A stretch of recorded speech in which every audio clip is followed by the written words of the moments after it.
Seems like a lifetime ago. Yeah, it's like life stopped. A tornado tearing through Kent Island in the early morning hours. Yeah, the cleanup continues and questions over insurance coverage still being answered.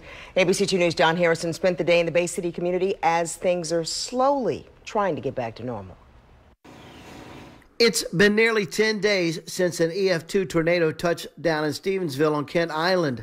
The repair and cleanup started even before the sun came up when the storm ripped through the Bay City community around 1:30 in the morning on July 24th. We're continuing with debris management and cleanup in the neighborhood. We have made huge strides as far as getting the debris picked up and what have you. I know a lot of the citizens have already met with their insurance companies, and their reconstruction is actually underway today. The Disaster Assistance Center at Mattapique Elementary School has been here almost a week now. Dozens of people have been through here looking for answers about the insurance and other problems that have risen since the tornado.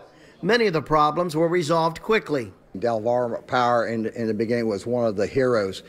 We had total power restored to close to 9,000 residents in under 24 hours.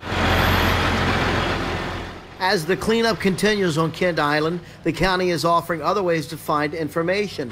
Tonight at 7 o'clock at Mattapique Middle School, the county will have a town hall meeting. Officials will be on hand to answer any questions residents may have about the recovery and cleanup from the tornado. Tonight's meeting is not about the county just giving information. They're also looking for information. They would like some feedback from the community to how they can do a better job the next time. On Kent Island, Don Harrison, ABC 2 News.